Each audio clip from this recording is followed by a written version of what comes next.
안녕하세요. 트렌드 코리아 톡톡 진행을 맡은 노무아입니다. 긴 연휴가 끝나고 꽤 피곤한 한 주가 되셨을 것 같은데 모두 잘 보내셨나요? 그치만 새로운 한 주는 이어지고 저희 트렌드 코리아 톡톡도 계속해서 여러분과 함께합니다. 오늘 트렌드 코리아 톡톡 첫 시간은요. 인물을 가까이 모시고 진솔한 이야기 들어보는 가까이톡 시간인데요. 오늘은 소현아 가수와 함께합니다. 가수님 어서 오세요. 네, 안녕하세요. 야구 시절 지난 얘기 나누고 싶지만 춤을 추며 네, 가수님 어서 오세요.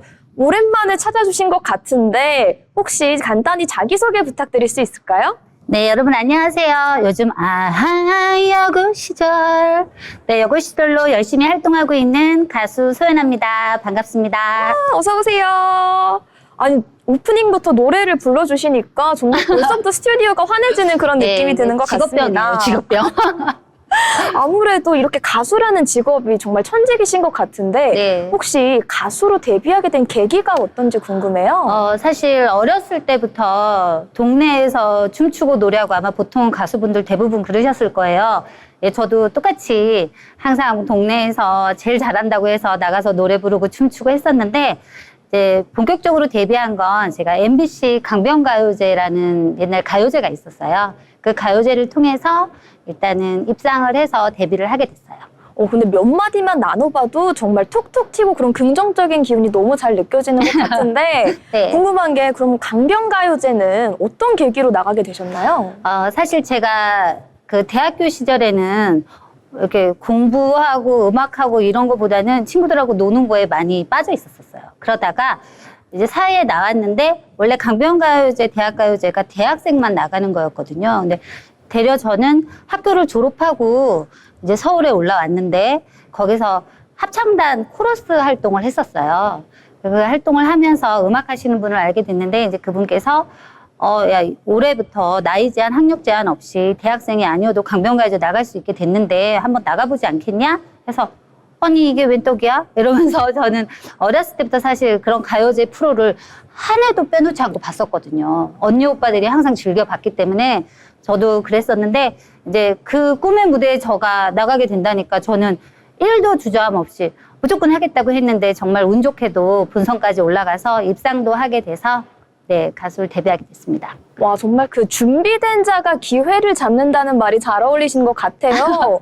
어린 시절부터 그렇게 끼를 펼치시다가 우연히 나가게 된 강변가요제에서 이게 본선까지 가는 게 사실 굉장히 어려운 일이라고 저는 알고 있거든요. 그렇죠. 기분이 남다르셨을 것 같은데. 네, 그때는 어렸었고 너무 모든 일이 일사천리로 착착착착 그냥 누가 그렇게 만들어준 것처럼 돼버려서 그게 그렇게 대단하거나 어려운 일이라고 생각을 못했어요. 약간 인생을 살다 보면 오히려 너무 간절하고 매달릴 때보다 큰 기대 없이 탁 도전한 거에서 큰 성과가 나는 경우가 좀 많은 것 같습니다. 이렇게 마법 같은 데뷔를 경험하셨다면 그 데뷔의 전과 후 좀 느낌이 다르실 것 같은데요. 좀 전후 좀 차이점이 있으셨을까요? 사실 제가 그때 강변가요제를 통해서 바로 데뷔를 했어야 되는데 제가 그러질 못했어요. 저도 그때는 좀 그 시대의 흐름을 잘 몰랐다고 해야 될까요? 아니면 철이 없어서였는지 음악에 대해서 음악을 너무 쉽게 그냥 접하고 하게 되다 보니까 소중함을 몰랐다고 해야 되나요?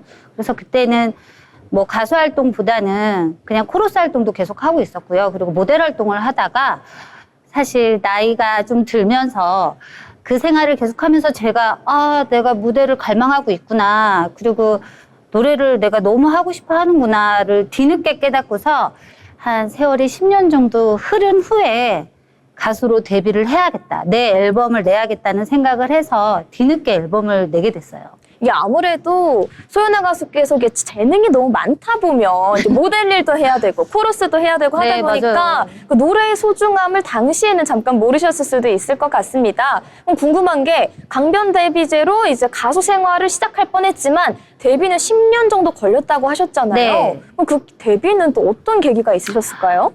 제가 이렇게 밝디 밝아 보여도 사실 아픔이 살짝 있었어요. 네, 제가 그 후에 10년 후에 이제는 이제 내 곡을 갖고 노래를 해야겠다 해서 곡을 다 받고 녹음까지 다 했었는데 이게 청청병력 같이 저한테 그 갑상선암이라는 병이 왔어요. 그래서 그때는 너무 어렸었고 너무 어린 나이에 그런 큰 병이 오다 보니까 너무 무서워서 일단 빨리 수술을 해버리자. 그리고 수술을 했는데 사실 생명과는 크게 지장이 없는 수술이긴 했지만 노래하는 사람에겐 치명적으로 이게 목을 건들다 보니까 목에 한 4년 정도 안 나왔었어요. 아주. 그래서 음악을 포기해야 되나 노래를 포기해야 되나 했었는데 그때 깨달은 게 있어요. 내가 얼마나 음악을 사랑하는지 그리고 내가 노래를 얼마나 좋아하는지를 그때 절실하게 느끼면서 아 이건 포기하면 안 되겠다 해서 끝까지 어떻게 막 안 나오는 목으로 쥐어짜고 막 이렇게 연습하고 하다 보니까 정말 뭐 예전처럼은 아니어도 노래를 할 수 있게 돼서 그래서 앨범을 내고 데뷔를 하게 됐죠. 정말 가까이 톡에 너무나 적합한 이야기를 들려주시는 것 같습니다. 네. 사실 이렇게 밝아 보이시는 분인데 뒤에 이렇게 좀 진솔한 사연이 있을 거라고는 미처 생각을 못 했었거든요. 네. 약간 눈물 없이는 들을 수 없는 얘기였는데 또 너무 이렇게 밝은 에너지로 전달을 해주시니까 제가 약간 혼란이 오고 있어요. 그렇지만 그만큼 이제 노래에 대한 소중함을 얻게 된 계기였다. 네. 이렇게 정리하고 넘어가 볼 수 있을 것 같습니다. 네, 맞아요. 그럼 궁금한 게 있잖아요. 네. 또 연예계 활동을 시작하면서도 힘든 점이 있으셨을 것 같아요. 그렇죠. 아무래도 뭐 모든 분들이 각 분야에서 활동하시는 모든 분들이 아시겠지만 이게 다들 너무 잘하시고 다 출중하신 분들이 나와서 경쟁을 하는 거잖아요. 그러다 보니까 아무래도 이게 예전에 동네에서야 그냥 무조건 너가 제일 잘해 제일 잘해 하지만 사실 실상은 나와봤더니 프로들끼리 딱 만났을 때는 정말 재능과 실력에 노력까지 다 하시는 분들끼리 모여서 거기에 운도 따라줘야 되고 그러다 보니까 제가 어렸을 때 너무 쉽게 탄탄대로로 음악을 접했을 때와 다르게 현실적으로 딱 본격적으로 그 바닥에 들어왔을 때에는 아 이거 호락호락하지 않고 이거 넉넉하지 않다. 이거 정말 포기해야 되나? 나 그만해야 되나? 이런 생각들을 좀 많이 했었던 것 같아요. 근데 포기할 수 없죠. 제가 어떻게 앨범을 데뷔하게 됐는데요. 네. 근데 저는 사실 뭐 결과도 중요하지만 지금 제가 이 일을 계속 제가 좋아하는 일을 하고 있다는 것만으로도 너무 행복하고요. 아마도 뭐 이 히트를 하고 안 하고 제가 유명해지고 안 유명해지고가 중요하지 않는 것 같아요. 지금 제가 좋아하는 음악을 계속 할 수 있는 거에 너무 행복감을 느끼고 있기 때문에 지금 사실 행복합니다.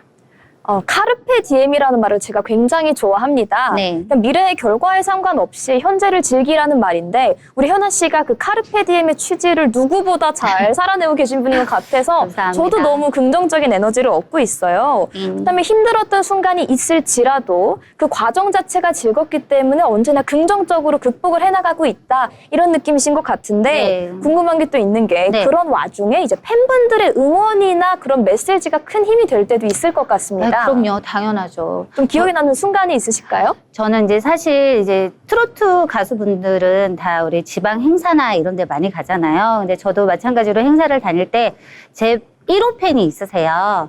그 오빠가 제가 다니는 그 행사장을 다 이렇게 따라다니시면서 야광복 나눠주고 막 나와서 바람도 잡아주시고 춤도 추고 막 이러시는데 그 오빠분이 제가 제 고향으로 행사를 간 적이 있는데 저희 부모님이 당연히 이제 오셨을 거 아니에요.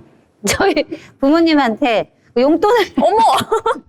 그래서 이제 저희 지인들이나 회사분들이 이제 그 오빠 성이 전씨인데 이제 농담으로 전서방 예, 그분한테 시집 갈 뻔했네요.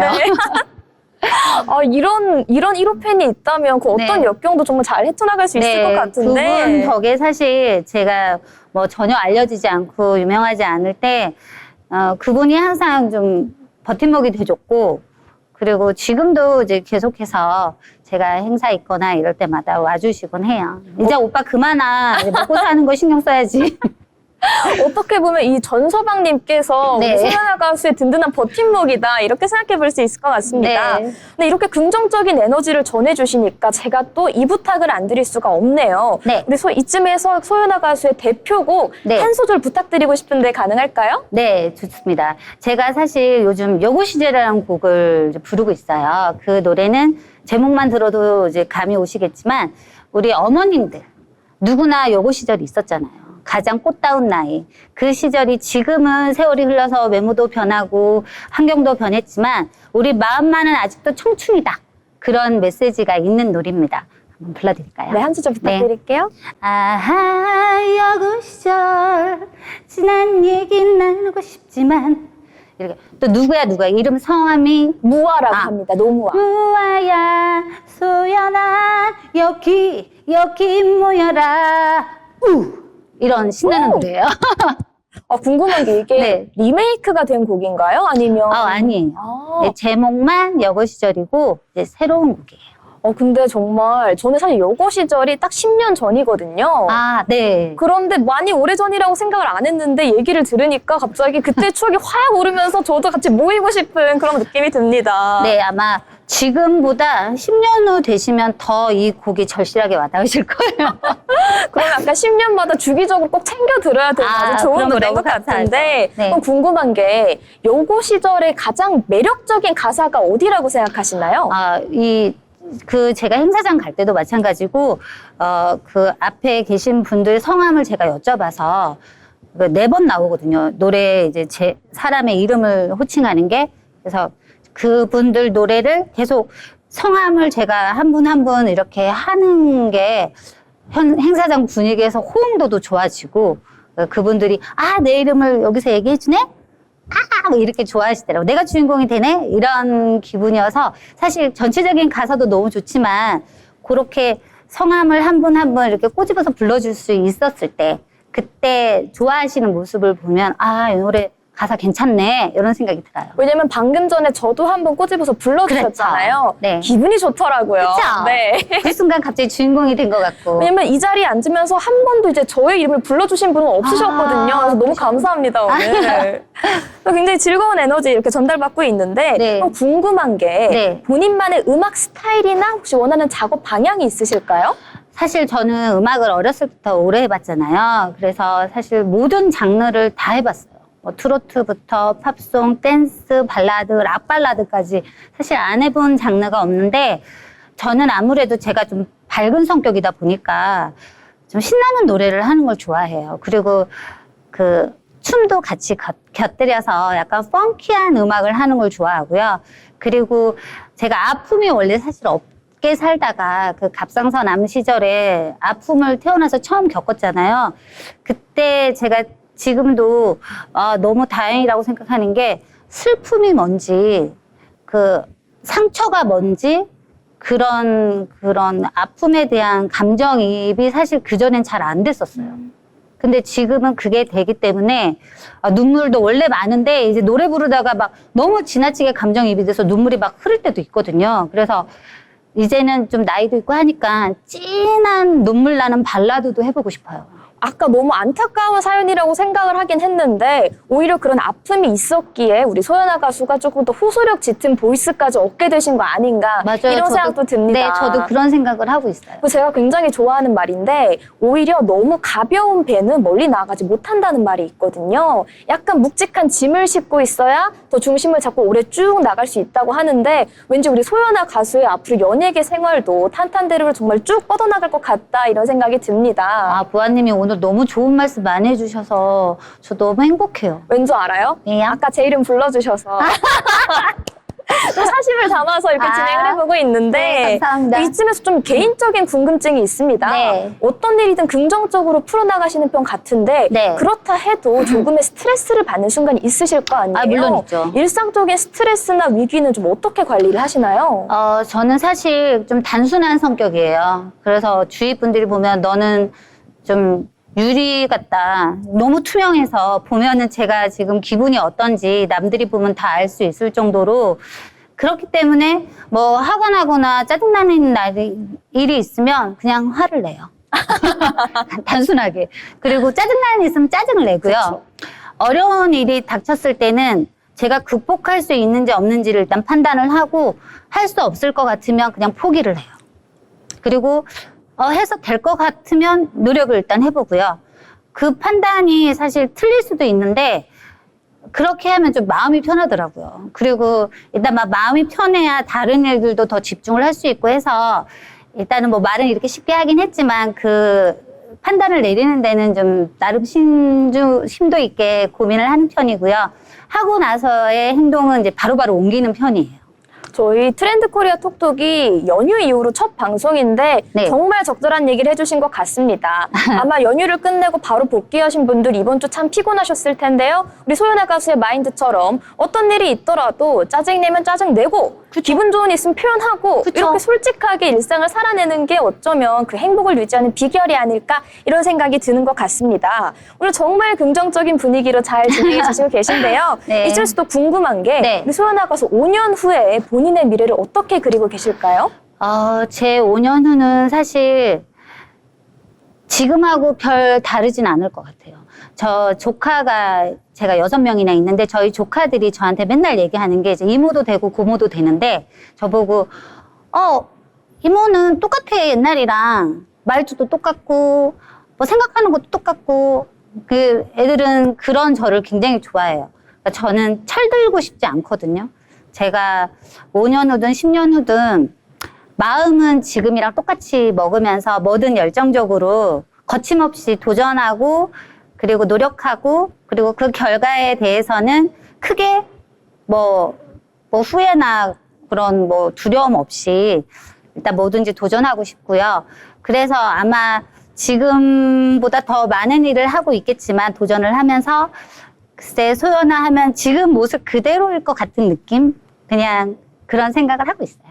보통 이제 5년 후에 나에게라는 메시지를 생각을 하면 미래에 이걸 하고 싶다. 지금 이걸 못하고 있으니까 이거는 갖고 싶다. 이런 얘기를 제가 많이 들었었거든요. 근데 이렇게 현재의 모습 그대로 5년 후에도 비슷한 모습이면 좋겠다라는 말 자체가 큰 위로가 되는 것 같습니다. 아까 카르페 디엠이란 얘기를 드렸는데요. 현재에 집중하는 것, 그게 어떻게 보면 행복을 유지하는 가장 지름길이 아닐까 싶습니다. 이쯤에서 마지막으로 드리고 싶은 질문이 있습니다. 네. 후배 가수들에게 하고 싶은 조언이 있으실까요? 요즘 사실 후배 가수분들이 너무 실력 있고 외모도 출중하고 그냥 사실 아마 우리 선배님들이나 뭐 저를 비롯해서 많은 분들이 우리나라 음악 수준 너무 많이 올라가 있고 이거 프로와 아마의 차이도 이제 거의 없어지는 그런 음악적으로 너무 발전한 나라가 돼서 위기감을 많이 느끼고 있거든요. 저도 사실 그렇고요. 저는 저 후배 가수분들한테 너무 열심히 하지 마세요. 지쳐요. 즐기시면서 하면 좋으실 것 같고요. 저도 근데 사실 이렇게 뭐 농담으로 말씀드렸지만 후배 가수분들이 더 발전하는 업그레이드된 모습으로 방송도 하시고 활동을 하시는 거 보면서 저 스스로가 채찍질을 많이 하고 있어요. 몸매 관리나 뭐 외모 관리뿐만 아니라 실력 관리부터 모든 면에서 뒤처지는 걸 인정은 하지만 뭐 나이가 있으니까 하지만 거기에 굴하지 않고 뭐 계속 쫓아가다 보면은 뭐 어느 순간 뭐 괜찮지 않을까 뭐 이런 생각도 하면서 긍정적인 생각을 하고 있으니까 우리 후배 가수분들은 지금처럼 열심히 계속 활동해 주세요. 저는 계속 따라가겠습니다. 여러분 들으셨죠? 너무 열심히 할 필요 없습니다. 애쓰지 말고 그 대신 매 순간에 최선을 다하면 그게 바로 우리 소연아 가수의 마인드를 그대로 따라갈 수 있는 좋은 길일 것 같은데요. 제가 사실 이 코너도 시간이 제한이 되어 있기 때문에 원래 마지막 질문으로 드린 거였거든요. 네. 근데 얘기를 자꾸 듣다 보니까 너무 긍정적인 에너지 자꾸 전달받아서 네. 감독님에게 혼날지언정 질문 한 개 더 드리고 싶습니다. 네. 우리 시청자 여러분, 전서방님 포함해서 우리 소연아 씨를 응원해주는 시청자 여러분께 한마디 혹은 자기 PR 시간 이렇게 네. 제가 좀 여쭤보고 싶은데요. 네, 저 소연아 사실 지금까지 해온 것처럼 노래면 노래, MC면 MC, 그리고 연기면 연기. 사실 뭐 잘하고 못하고 물론 중요하겠지만 열심히 도전하고 또 그 모습에서 제가 또 성취하는 그런 성취감도 느끼고 또 보시는 분들이 또 좋아하시는 분들도 계시기 때문에 우리 시청자 여러분들 지금 변함없이 계속 끊임없이 노력하는 소연아 될 테니까 지켜봐 주시고요. 그리고 항상 좋은 마인드, 행복한 마인드, 긍정적인 마인드로 생활하시면은 건강도 좋고 그리고 모든 게 달라질 거라고 생각해요. 그래서 사실 마음 먹기 나름이잖아요. 그쵸. 모든 게. 사실 이 상황이 바뀌지 않더라도 내 마음만 어떻게 먹느냐에 따라서 상황이 바뀌기 때문에 여러분들도 긍정 마인드 잊지 마시고 건강하세요. 아쉬우니까 전서방님께도 한마디 드릴까요? 네. 실명을 얘기해도 될까요? 괜찮습니다. 네. 초론 오빠, 요즘 좀 뜸한 것 같아. 경기가 안 좋아서 그런 거지. 예, 건강 항상 잘 챙기고 오빠가 있어서 너무 든든하고 그리고 언제 어디서나 소연아 최고라고 해줘서 너무 고맙고 사랑해. 전소방님 개 타셨네요, 오늘. 그러게요. 실명 언급까지 당하시고 건강관리 잘 하셔서 조금 더 자주 얼굴 비춰주시면 좋을 것 같습니다. 네, 여러분 오늘은 이렇게 가수 소연아 씨와 함께 했는데요. 정말 연휴의 끝에 어쩌면 선물 같은 분이 오셨던 것 같습니다. 저 또한 긍정적인 에너지 잔뜩 얻어갔고 여러분에도 그 에너지가 그대로 전달됐길 바랐습니다. 소연아 씨 오늘 함께 해주셔서 감사합니다. 네, 감사합니다.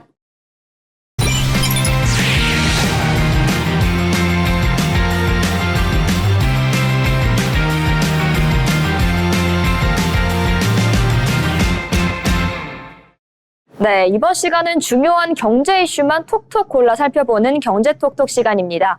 오늘도 편지의 기자와 함께합니다. 어서 오세요. 네, 안녕하세요. 네, 요즘 환율이 아주 들썩이는 모습 보여주고 있습니다. 원달러 환율이 5개월 만에 1,430원을 돌파하면서 달러의 벽을 뚫었다 이런 얘기가 나오고 있는데요.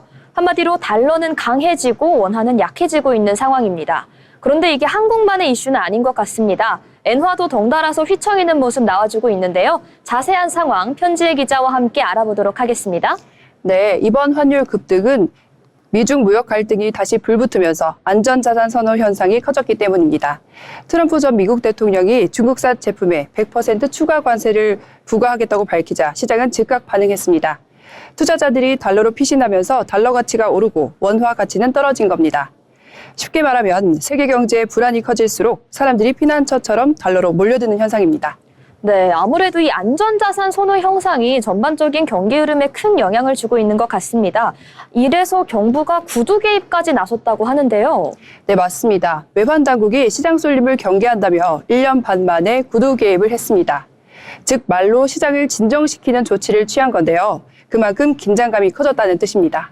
네, 이제 사실 구두 개입이라는 게 웬만해선 일어나는 일이 아니라고 알고 있습니다. 쉽게 말해서 정부가 보고 있다, 너무 한쪽으로는 치우치지 말라라는 심리를 다스리는 방식이 이번엔 개입이 됐다고 하는데 이 때문에 주식시장도 좀 큰 영향을 받은 것 같습니다. 네, 그렇습니다. 외국인 투자자들은 환차손을 피하려고 코스피에서 8,200억 원, 코스닥에서 1,000억 원대를 순매도했습니다. 코스피는 0.72%가 하락했고 삼성전자와 SK하이닉스 같은 대형주도 달러 바람에 휘청인 얇은 나뭇잎처럼 동반 하락한 겁니다. 네, 전반적으로 상승세를 이어오던 우리 양대 시장까지 휘청이는 모습 보여주면서 얼마나 경기 흐름이 위태로워졌는지 체감할 수 있었던 것 같습니다. 그런데 이 같은 환율 불안이 이번에 가상자산 시장까지 번졌다고 하는데요. 네, 달러 강세는 이제 스테이블 코인으로도 번지고 있습니다. 테더와 서클 같은 1달러 고정 코인들이 국내 거래소에서 1,500원 선까지 치솟았습니다. 국내 실제 환율보다 70원에서 80원까지 비싸게 거래된 건데요. 쉽게 말해서 달러는 구하기가 어렵고 그 대신 디지털 달러라도 잡아두자는 심리가 작용한 겁니다. 네, 전반적으로 투자자들의 심리가 달러로 쏠리는 형상 나와주고 있는 것 같습니다. 그런데 일본의 엔화 역시 요즘 많이 하락세를 겪고 있다고 하는데요. 맞습니다. 엔화는 지금 초저금리의 그림자를 그대로 받고 있습니다. 일본은 여전히 금리를 거의 0%대로 묶어두고 있기 때문에 투자자 입장에서는 엔화는 들고 있어봐야 손해라고 느끼는 겁니다. 그 결과 엔달러 환율은 1달러에 152엔 안팎까지 올라 32년 만에 엔저 수준을 기록했습니다. 일본 유행이 싸진 이유가 바로 이겁니다. 즉 한국은 무역 불안으로 원화가 약세, 일본은 저금리로 엔화가 약세, 둘 다 이유는 다르지만 결과는 같습니다. 달러만 독주하는 달러 천하 시대가 온 셈입니다. 네, 미중 갈등의 한마디가 아시아 전체 통화 시장을 뒤흔드는 모습 나와주고 있습니다. 다음 이슈로 이어가 보도록 하겠습니다. 요즘 경제 뉴스에는 숫자보다 감정이 더 많이 등장합니다. 불안한 시대에 이제 청년들은 위로를 사고 정부는 그 위로의 원천인 AI에 대해서 막대한 투자를 예고하고 있는데요. 네, 지금 한국 경제는 불황이지만 청년들의 정서는 불안입니다. 돈보다 마음이 흔들리고 그래서 돈의 흐름도 달라지고 있습니다. 명품보다 사주, 경쟁보다는 위로, 지금은 감정경제 시대라고 합니다. 한국 경제는 불황이지만 청년들의 정서는 불안이다. 이 멘트가 정말 마음에 쏙 들어오는 것 같습니다. 근데 감정 경제라는 게 좀 생소한 개념인데요. 실제로 시장에서 이런 변화가 두드러지게 나타나고 있을까요? 네, 확실히 보입니다. 요즘 AI 사주, 심리 해석 챗봇 검색량이 폭발적으로 늘었고요. 데이터 분석업체 블랙키위에 따르면 지난 2월 한 달 동안 챗 GTP 사주 검색량이 7만 5천 건이 넘어섰다고 합니다. 단순한 운세풀이가 아니라 나를 이해해주는 대화 상대를 찾는 심리라고 합니다. 요즘 2030 세대 사이에서는 이런 말이 돈다고 합니다. 카톡은 보여줘도 챗 GTP 대화는 못 보여준다라는 말이 있다고 하는데요. 그만큼 감정이 실린 대화라는 말이라고 합니다. 그렇다 보니까 불안한 현실을 결국 청년들이 AI와 나누고 있다 이렇게 볼 수 있을 것 같습니다. 그런데 왜 굳이 그 대상이 AI일까요? 주변 사람보다 AI에게 말하는 특별한 이유가 있는지 궁금한데요. 네, 익명성과 비판이 없는 공감 때문이라고 합니다. 사람에게 말하면 평가를 받지만 AI에게 말하면 그냥 들어준다고 하네요. 사실상 디지털 심리상담사가 된 셈인데요. AI는 지금 청년들의 디지털 일기장인 셈입니다. 이러한 청년들의 불안의 배경은 결국에는 불안한 현실일 것 같습니다. 최근 청년 실업률과도 연관지어 살펴보면 좋을 것 같은데 지표 어떻게 나오고 있나요? 통계청에서 발표한 자료에 따르면 올해 4월 기준 청년층 실업률이 7.3%라고 합니다. 대졸 신입 구직 기간은 8.8개월, 첫 직장 근속 기간은 1년 6개월에 불과합니다. 취업도 유지도 어렵다 보니 노력보다 운이 필요하다라는 인식이 강해진 것으로 볼 수 있습니다. 굉장히 흥미로운 연결고리를 찾을 것 같은데 결국에 이 일자리 불안이 챗GPT 사주 소비로 이어진다 이런 말씀이실까요? 그렇습니다. 예전에는 미신이라던 사주나 타로가 이제는 합리적인 자기 돌봄이라는 영역이 됐다고 합니다. MBTI처럼 나를 이해하려는 노력인 거죠. 실제로 네이버 쇼핑과 카카오톡 선물하기 기능에서 불행을 막아주는 앵마기 굿즈 아이템이 상위권을 차지를 했는데요. 이것은 전통신학이 감성 굿즈로 바뀌는 흐름이라고 해석할 수 있습니다. 결국엔 이 불안이라는 감정이 청년 소비를 재편하고 있는 것 같습니다. 이러한 흐름이 아무래도 청년층의 규모에도 영향을 줄 것 같습니다. 맞습니다. 지금은 불안한 청년보다 외부와 단절된 청년이 더 큰 문제라고 볼 수 있습니다. 2020년 기준 청년 인구는 1,021만 명, 전체 20% 수준이었는데요. 이제는 70대 인구가 20대보다 더 많다고 합니다. 인구가 줄면 경쟁은 덜 해야 하는데 현실은 오히려 더 치열해졌다고 합니다. 올해 고립 은둔 청년 비율은 5.2%로 두 해 전보다 2배나 늘었다고 합니다. 집 밖으로 나가지 않는 청년이 51만 명, 그중 3명 중 1명은 취업이 안 돼서라고 대답했습니다. 이게 단순히 흥미롭게만 바라볼 것이 아니라 심각한 사회 문제로 다가오는 것 같습니다. 사회 밖으로 밀려난 우리 청년들이 AI 안에서 위로를 찾고 있는데요. 그런데 아이러니하게도 정부는 또 AI 기술 자체에 막대한 자금을 투자하고 있다고 합니다. 네, 정부가 AI 3대 강국 목표로 100조 원 규모의 국민 성장 펀드를 추진 중인데요. 그런데 이 펀드 재원의 일부가 국민연금 등 연기금 자금에서 나올 가능성이 제기됐습니다. 청년들의 노후 자금이 AI 산업의 성장 자본으로 들어가는 구조라고 합니다.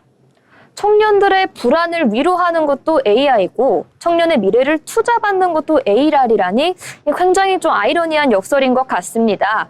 이제 앞선 리포트에서 전해드린 것처럼 요즘 청년들은 불안한 현실 속에서 위로를 소비하고 있습니다. 그런데 그 불안이 단순한 소비를 넘어서 이번에는 현실의 비극으로 이어졌다고 하는데요. 고수익 아르바이트를 쫓아 해외로 나간 청년이 범죄 조직의 표적이 되어 목숨을 잃은 안타까운 사건이 있었습니다. 네, 캄보디아에서 월 1,000만 원을 벌 수가 있다. 대학생 A씨는 이 문장을 보고 출국을 했다고 합니다. 하지만 그 끝은 감금, 폭행, 그리고 죽음이었습니다. 고수익 알바라는 문장 하나가 한 사람의 인생을 삼켜버린 겁니다. 경찰 조사 결과 모집글을 올린 조직은 현지의 범죄단체와 연계된 사기 콜센터였습니다. 피해자는 납치돼 불법 온라인 범죄에 강제로 동원이 됐고 탈출을 시도하다 숨진 것으로 알려졌습니다. 네, 사실 너무 안타까운 사건이라 크게 화제가 되고 있는데요. 이런 수법이 사실 처음은 아니었습니다. 그렇다면 왜 예전엔 범죄였는데 막지를 못했을까요?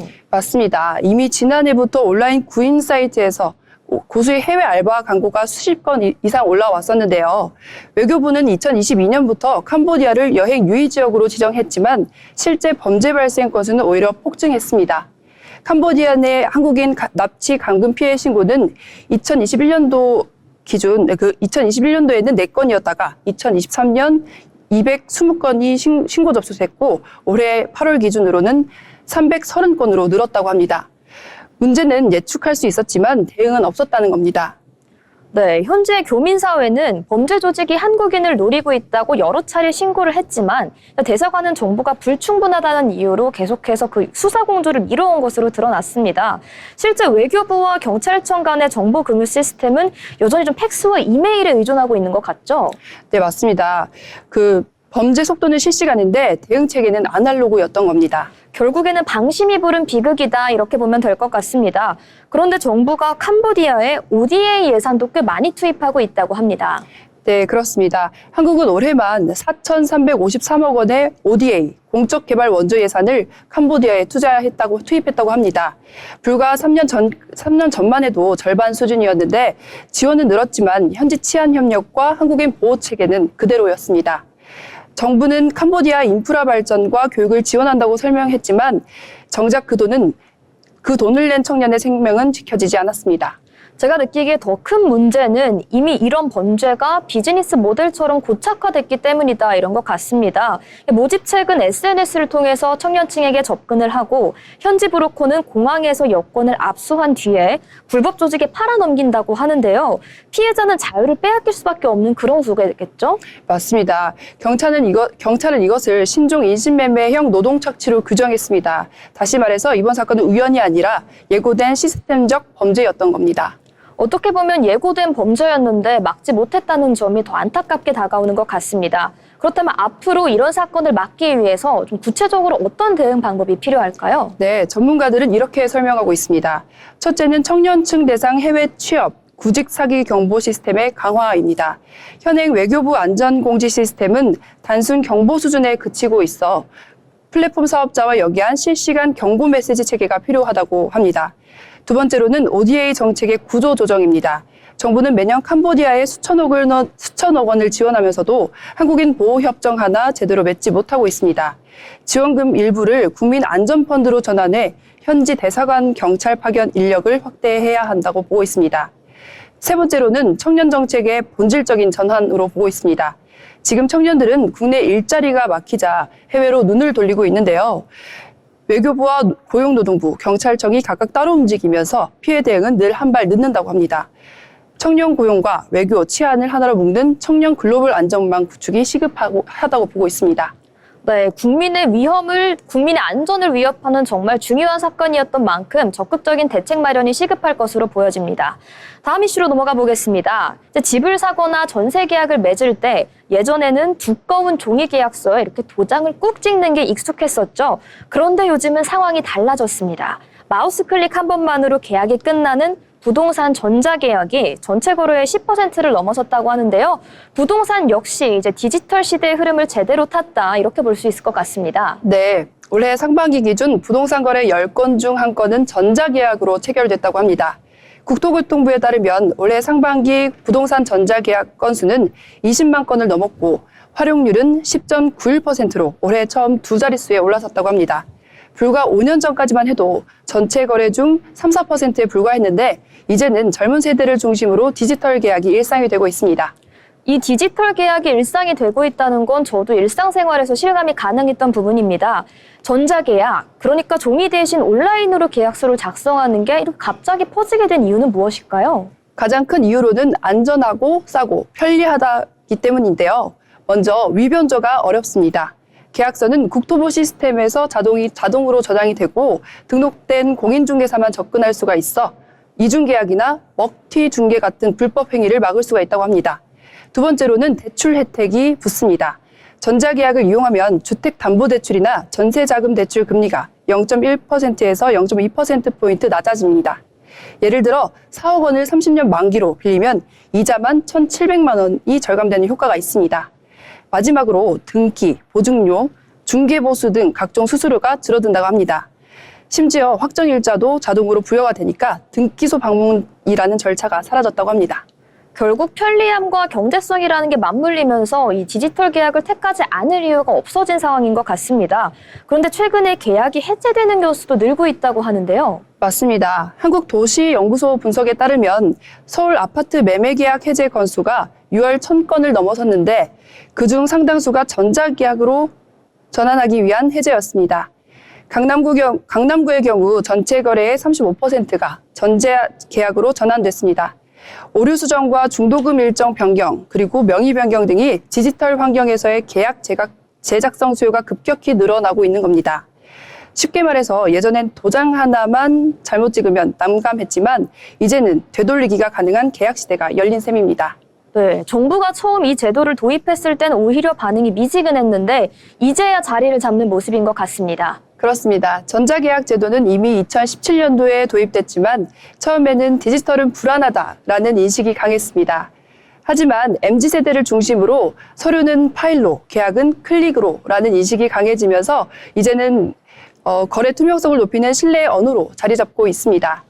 전문가들은 전자계약은 단순한 편리가 아니라 부동산 시장을 제도권 안으로 투명하게 끌어들이는 디지털 방역막 역할을 한다고 평가했습니다. 네, 앞서 설명한 것처럼 부동산 시장에도 디지털 체질 개선의 바람이 강하게 불어오는 것 같습니다.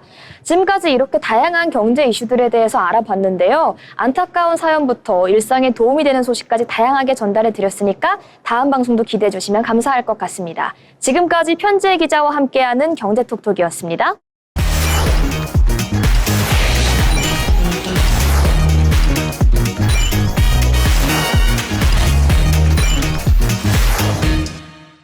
네, 이번 시간은 대한민국의 부동산 흐름을 짚어보는 마켓 트렌드 시간입니다. 오늘도 소라영 아나운서와 함께합니다. 어서 오세요. 안녕하세요. 네, 오늘은 숫자 하나로 모두의 눈을 번쩍 뜨게 한 소식, 바로 여의도의 92배 이야기로 시작해볼까 합니다. 여의도의 92배요? 이게 무슨 얘기일까요? 네, 바로 외국인이 보유한 국내 토지 규모입니다. 최근 4년 동안 20% 가까이 늘어나서 이제 여의도 면적의 92배, 약 2억 6천만 제곱미터에 달하는 걸로 조사됐습니다. 제가 생각한 것보다 훨씬 수치가 많긴 하네요. 혹시 어느 정도 늘어난 건지 구체적으로 알 수 있을까요? 네, 2020년에 외국인이 가진 땅이 약 15만 7천 필지였는데요. 올해는 18만 8천 필지로 19.6% 증가했습니다. 면적으로 보면 2억 5천만 제곱미터에서 2억 6천 7천만 제곱미터로 늘었죠. 한마디로 4년 만에 작은 도시 하나가 더 생긴 셈입니다. 그러면 그 작은 도시의 그 땅값을 다 합치면 얼마 정도가 될까요? 네, 총 공시지가로 보시면요. 약 33조 4천억 원. 2020년보다 2조 원가량 늘었습니다. 외국인 소유 토지만 놓고 봐도 웬만한 지방자치단체의 1년 예산과 맞먹는 수준이죠. 그러면 그 많은 땅을 가장 많이 소유한 외국인이 어디일까요? 네, 단연 중국인입니다. 전체 외국인 보유 필지의 41%가 중국인 소유인데요.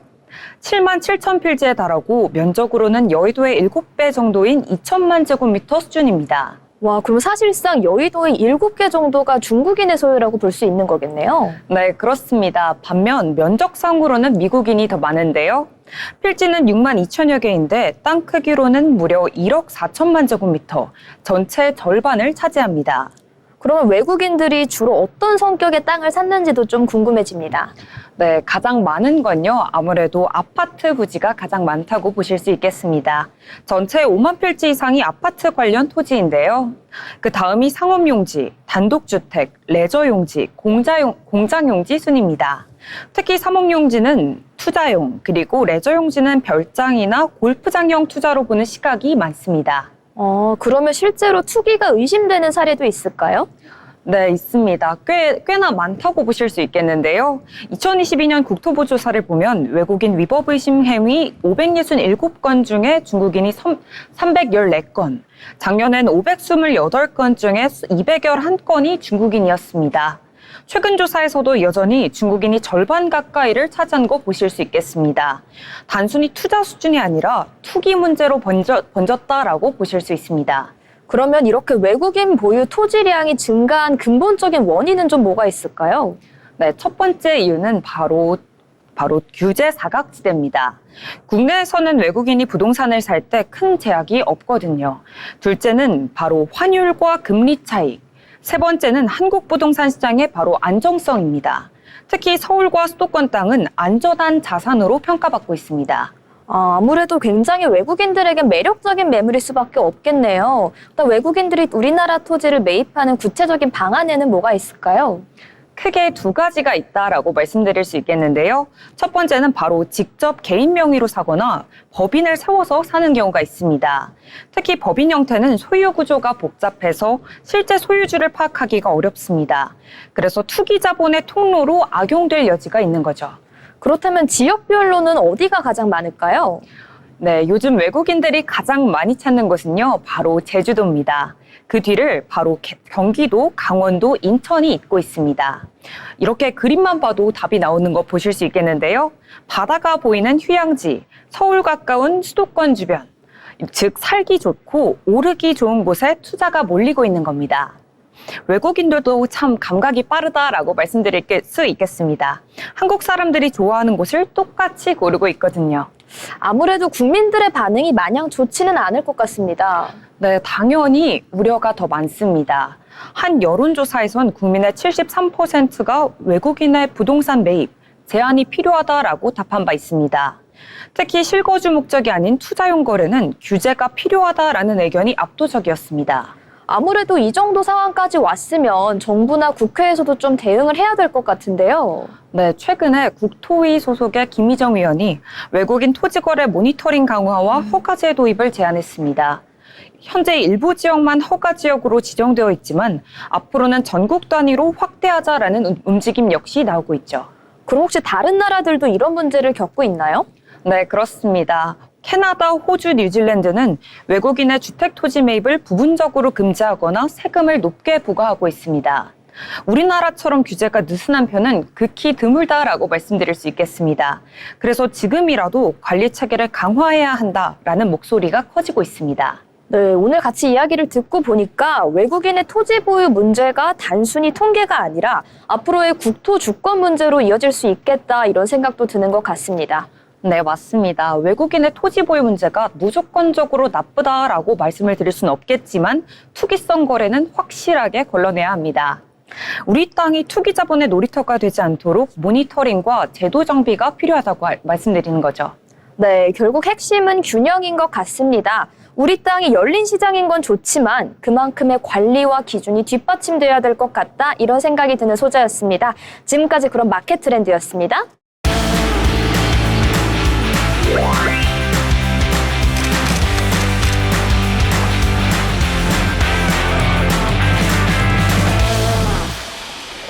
전국의 축제, 맛집, 핫플레이스를 소개하는 어디 갈까 시간입니다.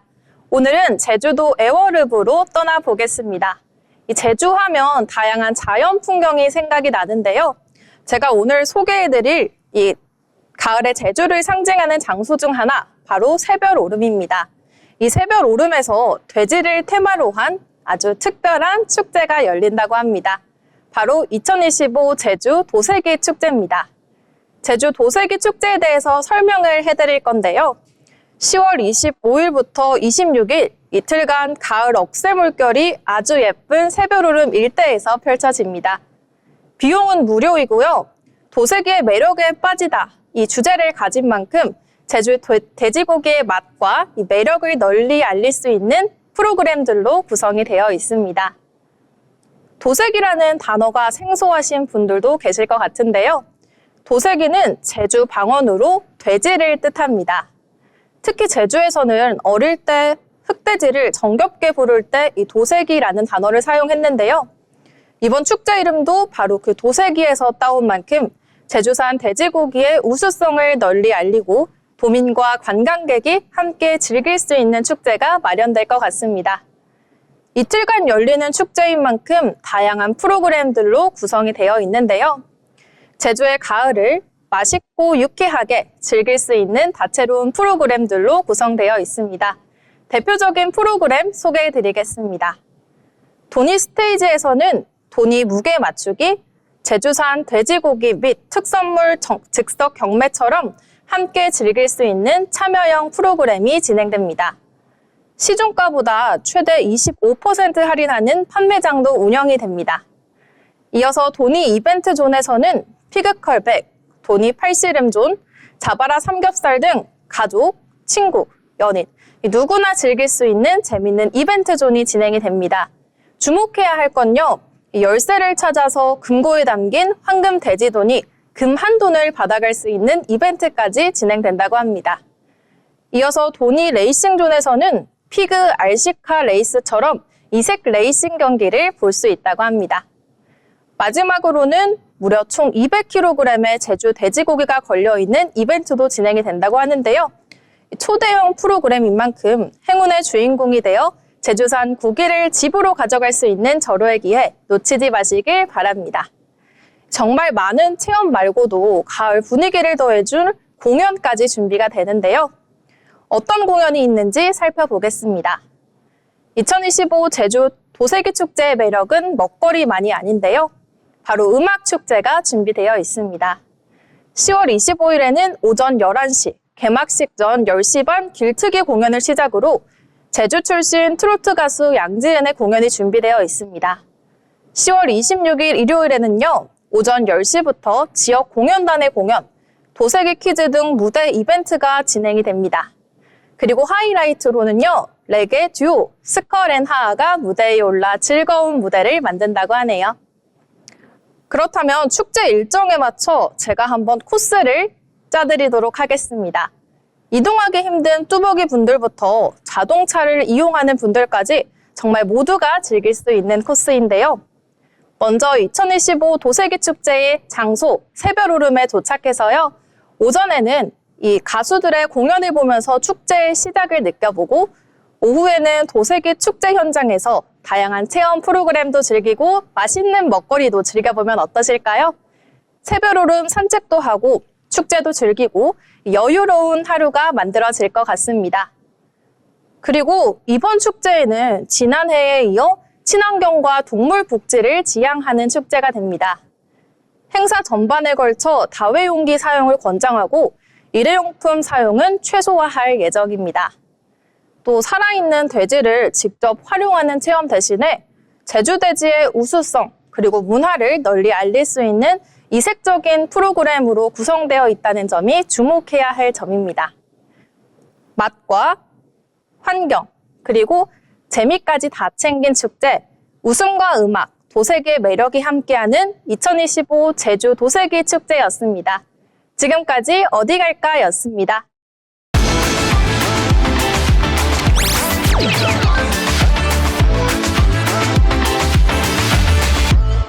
네, 저희가 오늘 준비한 내용은 여기까지였습니다. 다양한 부동산 이슈부터 경제 소식까지 그리고 안타까운 사연도 더불어서 많은 내용을 전달해 드렸는데요. 많은 내용이 있었지만 다음 주엔 조금 더 알찬 내용으로 보완해서 달라진 모습으로 돌아오도록 하겠습니다.